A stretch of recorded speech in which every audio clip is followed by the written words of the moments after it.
Hi, everybody. Welcome to the Apocrypha Apocalypse. I'm Gary Machuda, and we are in episode 3. And I hope you've been enjoying this slow march we're making through Jewish history. This is a history that has been forgotten by Christians and by a lot of Jews as well. And it's very important because it does tie into the eventual birth of the rabbinic canon.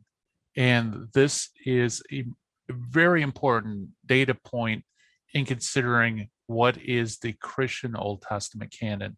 And up until this point, we've gone through, we talked about the first revolt, how it started, how it eventually collapsed. We talked about Yohanan ben Zakkai in the last video, and how he, through a ruse, was able to save his own life and also save Judaism by securing the safety of a city named Jamnia.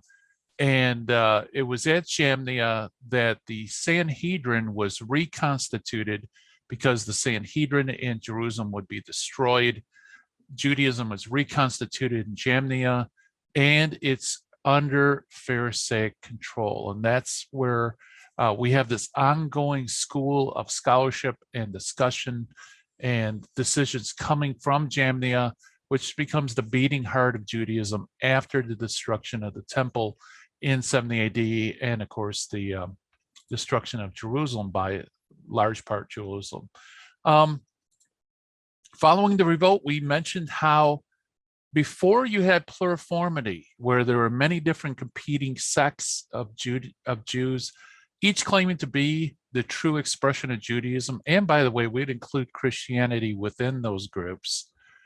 And after the first revolt, many of these groups, if they weren't wiped out, they were completely disenfranchised. They just simply didn't have the same clout as they did before the destruction of the first revolt. And because of Rabbi Yohanan ben Zakkai, the Pharisees survive intact, and they're like the last man standing outside of the Christians after the first revolt. And so this puts Pharisaism in the driver's seat, and they begin to call the shots as to how and what Judaism is going to look like after the first revolt. And last video, I mentioned how this is kind of a bottleneck.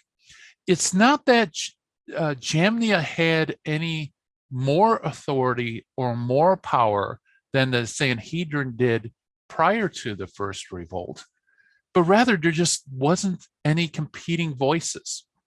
There were a few individuals that we learned in rabbinic Jewish records who did oppose certain decisions here and there, but by and large, there just wasn't the same competition of ideas, because much of the opposition had been mowed down by the first revolt. And so it wields authority that really isn't contested, and it's not seriously contested. And when we finished the last video, we noted how there is a tension that's left of how in the world are we going to reconstitute Judaism. So in this video today, we're going to talk about a false Messiah and a false prophet that is part and parcel, believe it or not, of the rabbinic canon. So let's fasten your seatbelts, folks, because the Apocrypha Apocalypse is beginning right now.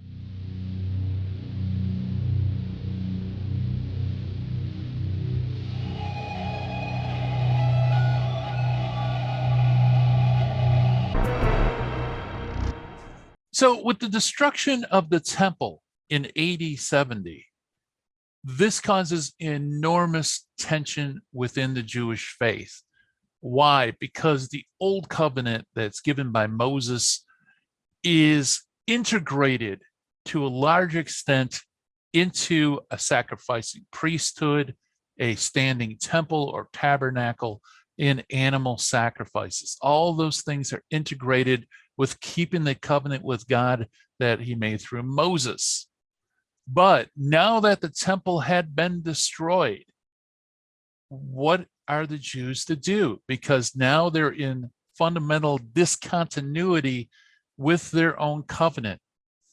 And so 70 AD is a very important juncture in history. And by the way, just in the first video, we noted how Jesus himself predicted this event exactly one generation, coming one generation after his death and resurrection.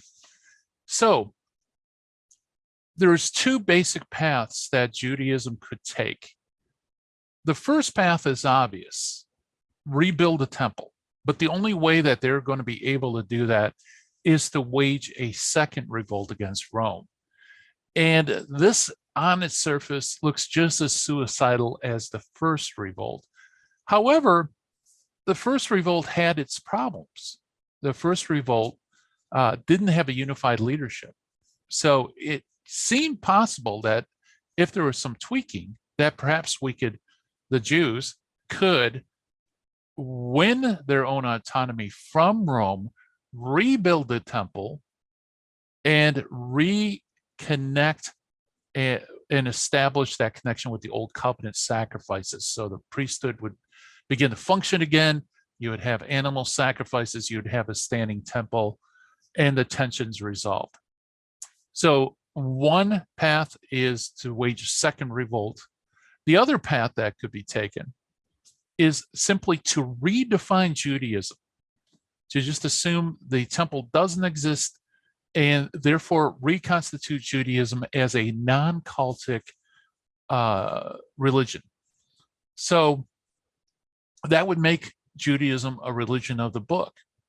In order to do that, you would have to do a lot of redefining and redefinition in order to establish some sort of continuity with the past to a non-cultic continuity with the future. Well, as it turns out, there's one figure that was connected with both paths because Judaism decided to do both. It was to wage a second revolt in hopes that by winning autonomy, they could rebuild the temple and resolve that tension. And interesting enough, it also began to redefine itself in a way that was not temple dependent, was non-cultic, was essentially a religion of the books. So both paths were taken, and one individual was a prime mover behind both of these paths, and that is the figure that we've been focusing on in this series, which is Rabbi Akiva ben Joseph. So let's talk a little bit about the second revolt in this video. All right, so the Bar Kokhba revolt. Plans had already begun immediately following the end of the first revolt, roughly around, I think it's usually given as 73 AD, with the destruction of the fortress in Masada. But anyway, the Jews immediately began to work towards rebuilding and possibly doing a second revolt. So that was already kind of underway even before Akiva reaches prominence. And like I said before, the first revolt failed largely because there was not unified leadership in the first revolt. It was run by the Zealots. And as the revolt started collapsing within itself under the Roman legions, the Zealots began to turn on one another. So Josephus records this in his Antiquities and Jewish Wars, how the Zealots begin to actually fight against each other while trying to hold out against Rome. And so the Romans don't really conquer the Jews in the first revolt. It's really not a win for Rome.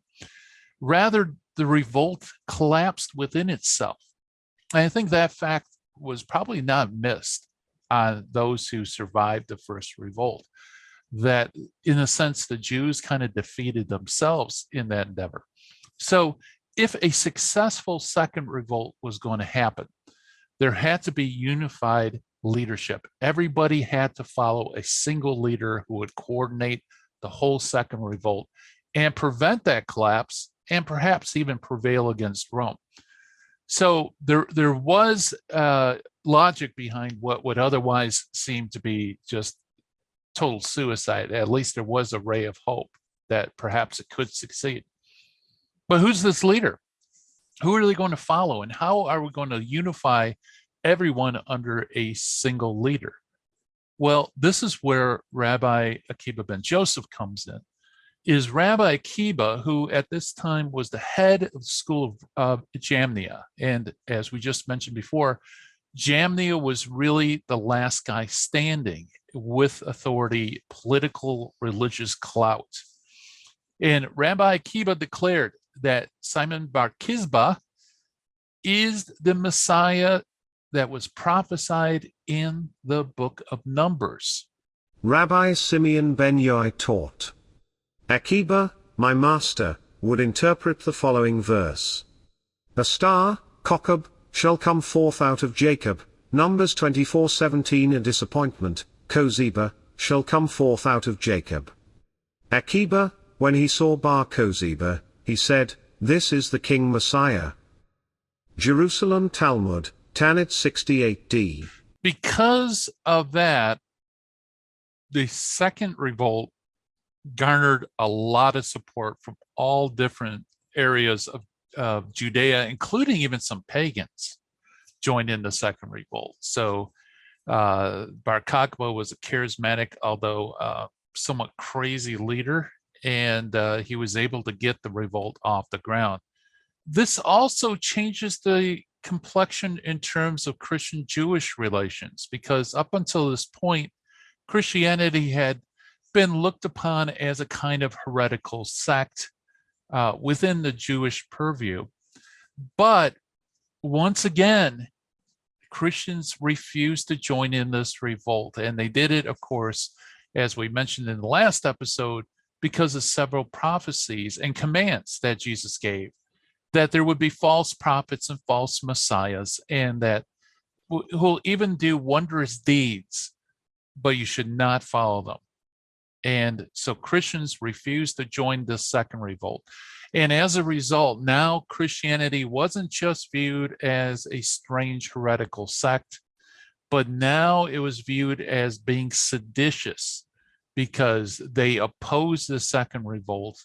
And this causes some persecution to break out on Christianity. And this we know through Justin Martyr, who wrote a dialogue with Trypho roughly about 150 AD. So the second revolt begins in AD 132. So this is only a few decades after the revolt. The revolt ended in 135.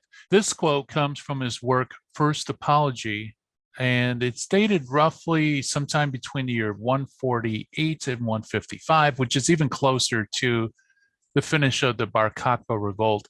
And in it, Justin Martyr describes this conflict as, for in the Jewish war which lately raged, Bar Kokhba, the leader of the revolt of the Jews, gave orders that Christians alone should be led to cruel punishments, unless they would deny Jesus Christ and utter blasphemy. Justin Martyr, First Apology, 31. And as I mentioned earlier, also Jesus talked about not only false messiahs, false prophets, but the working of wonders. And this also is recorded in Christian writings such as Eusebius's church history, where Eusebius recounts, the leader of the Jews at this time was a man by the name of Bar Kokhba, who possessed the character of a robber and a murderer, but nevertheless, relying upon his name, boasted to them, as if they were slaves, that he possessed wonderful powers, and he pretended that he was a star that had come down to them out of heaven to bring them light in the midst of their misfortunes. Eusebius Church History, Book 4 Chapter 6, Paragraph 2. So Bar Kokhba is a very hard, tough leader. And like I said, since now Christianity's looked like it's seditious, there's persecution. Christians are being pressed to join the revolt. And of course, if they join the revolt, they're affirming a false Messiah.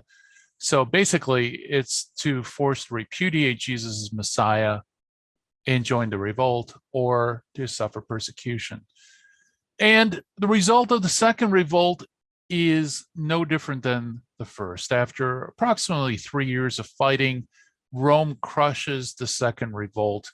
Bar Kokhba is killed in battle. Eventually, Akiva is martyred along with other rabbis who are martyred during the persecution that broke out after the conflict. And this is a second aspect, and I think maybe even the most important aspect to keep in mind, is that uh, the Romans treated the Jews harshly after the first revolt in reprisal for it. However, the second revolt, saying it's harsh, simply doesn't quite do the job. Rome almost engages in what some would call genocide, where there's an attempt to wipe out Judaism by the Emperor Hadrian. This is the famed Hadrian persecutions. And let's look at how the Jewish Encyclopedia describes the horrific consequences of the failed Second Revolt. In the years following the revolt, Hadrian discriminated against all Judeo-Christian sects, but the worst persecution was directed against religious Jews. He made anti-religious decrees forbidding Torah study, Sabbath observance, circumcision, Jewish courts, meeting in synagogues and other ritual practices. Many Jews assimilated and many sages and prominent men were martyred, including Rabbi Akiva and the rest of the Asara Harujai Malkut, 10 martyrs. This age of persecution lasted throughout the remainder of Hadrian's reign, until 138 CE. Jewish Encyclopedia. So you have immediately afterwards this intense persecution. As the Jewish Encyclopedia notes, the Romans didn't distinguish between Jews and Christians or other sects. So Christianity also gets persecuted along with the Jews for the rest of Hadrian's reign. And there was massive depopulation in the Holy Land by anyone's standard. Dio Cassius records huge numbers. And even though scholars debate whether those numbers are quite as big, it's clear that there's a concerted effort to wipe Judaism off the map, to kill rabbis, to stop the communication of the teaching of the Torah, stop circumcision. The city of Jerusalem is renamed by the Romans, and even worse, all the Jews are expelled from Jerusalem, and they weren't allowed to even come within eyesight of the city, lest they should mourn and weep for their loss. So this horrific persecution breaks out. And had it not been for the length of time, 3 years, it's quite possible that much of Judaism would have been wiped off the face of the earth. This is important because in the next episode, we're going to talk about that second path that was an option, namely to redefine Judaism along non-cultic lines.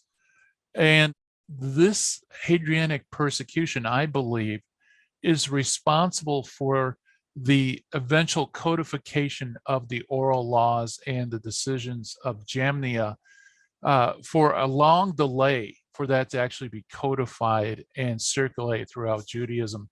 Actually, it's not until about 200 AD, the turn of the second Christian century, that Rabbi Meir is said to have completed the Mishnah. And I believe the reason why you have that gap between the time of Akiva in the late 120s, early 30s, to the end of the second Christian century, I think it's because of this, the catastrophic results of the failed second revolt by this false Messiah who was proclaimed Messiah by a false prophet, Rabbi Akiva. And so when we come back next episode, we're going to look at that second path and see, I think, more clearly the connection with the closing of the rabbinic canon. So until next week, I am Gary Machuda. I hope you enjoyed the episode. If you did, please subscribe, like, tell your friends. Let's expand this channel. Also, if you'd like to support William Albrecht and myself, we're available on Patreon. We appreciate your support. It enables us to buy resources to produce more and more videos. So until next time, take care. Bye-bye, everyone.